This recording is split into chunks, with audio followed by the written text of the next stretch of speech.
To find the area of a parallelogram, which is this first shape, is simply going to be the base times the height.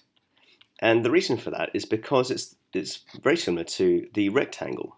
If you made the rectangle this shape instead, and imagine that again you've got lots of different sheets of paper, like a stack of paper that you put it into a printer, and all of these pieces of paper are being blown by some wind to make the parallelogram.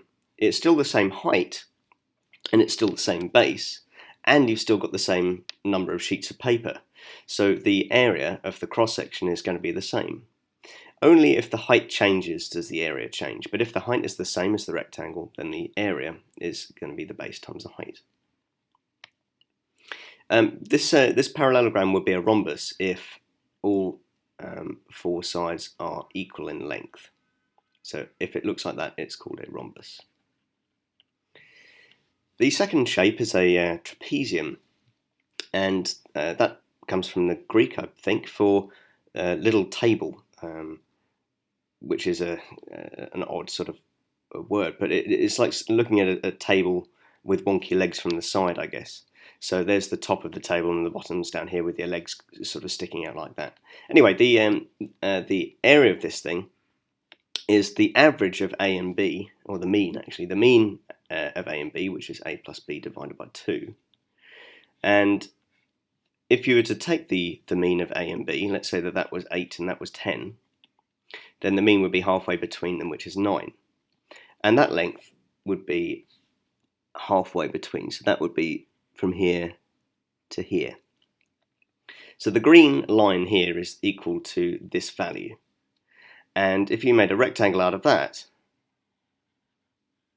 you can see that this small triangle here is the same area as that triangle up there.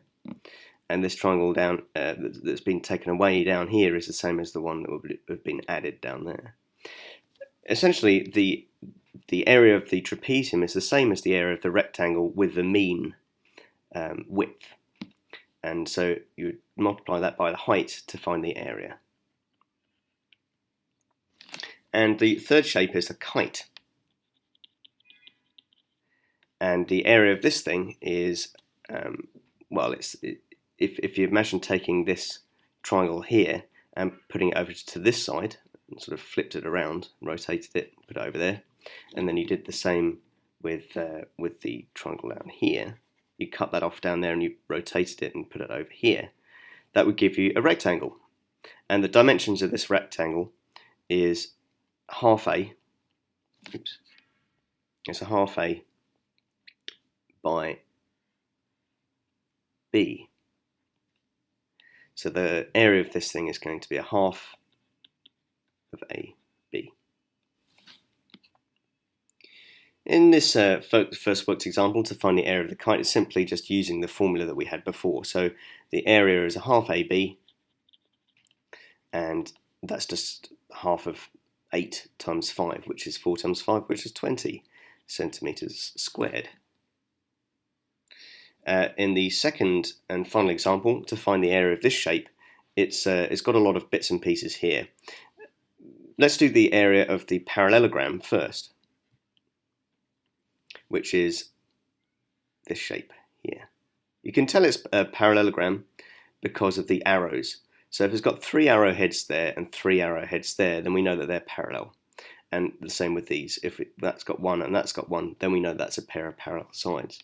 So this blue shape is a parallelogram, and the area of that is base times height. So that's 4 times 2, which is 8 centimeters squared. And the second shape is a trapezium. We know it's a trapezium because it's got a pair of parallel sides and a pair that isn't parallel. So these two double arrowheads show that they're parallel. So we take the mean of the 8 and the 12, which is halfway between the two, which is 10. So this is the area of the trapezium. A half of 12 plus 8 is 10. And then times by 3 is 30. So then the area in total, would be 8 plus 30, which is 38 centimeters squared. I think it's a good idea to, if you have a compound shape, this is called compound because it's made of two different shapes put together, to show the area of one explicitly, the area of the second explicitly, and then the area of the total as a third line. That would be the best way of presenting your work. Okay, have a go at the exercises.